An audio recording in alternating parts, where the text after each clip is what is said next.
This is the day that the Lord has made, that the Lord has made.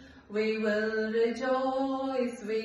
rejoice and be glad in it, and be glad in it. For this is the day that the Lord has made.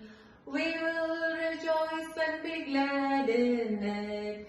This is the day that the Lord has made.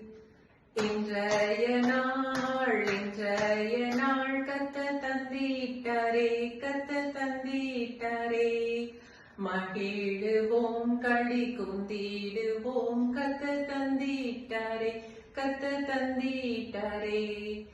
இன்றைய நாள் கத்த தந்திட்டாரே மகிழுவோம் களி குந்திடுவோம் இன்றைய நாள் கத்த தந்திட்டாரே